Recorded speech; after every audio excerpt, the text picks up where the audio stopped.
Kolore guztietako basoak elkarteko kideek Bizkaiko baso kudeaketaren inguruan hobetzeko proposamenak plazaratu dituzte Nestor Basterretxea aretoan. Gaur egun Bizkaian basoen krisiaren arrazoiak ezagutara eman dituzte eta basoen dibertsifikazioaren beharra azpimarratu. Dakizuenez, azkeneko urtietan banda marroia izeneko gehizue zabaldu da asko gure lurraldien eta Bizkaian batez be asko, eskualde batzuetan eta gurien be gertu da. Gehizotasun horrek ekar dau, indirektoki izalike, hausnarketa bat, gure basuetan ze eredu edo ze planteamiento dauen gaur egun.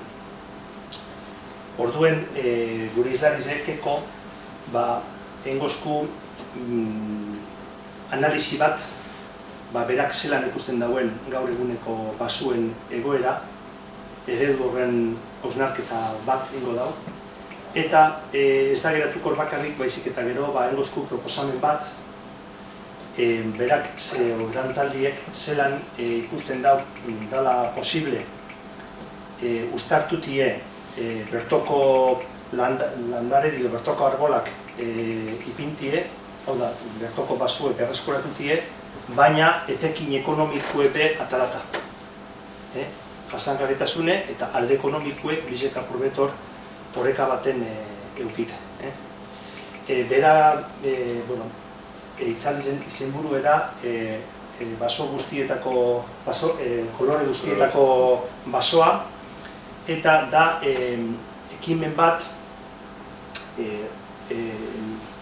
enpresa eta elkarte askok sinatu da bena, eta dabizena herri-zerri apurbet azaltzen. Izan be, uste dut, 12, 15 itzaldi emondo zuezela hor herri-zerri.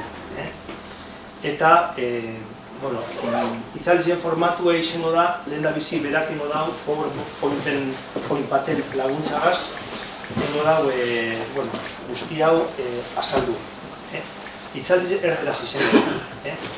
Eta itzaldi horren ostean eukiko dugu txanda galderak eta zuen kezkak be azaltzeko.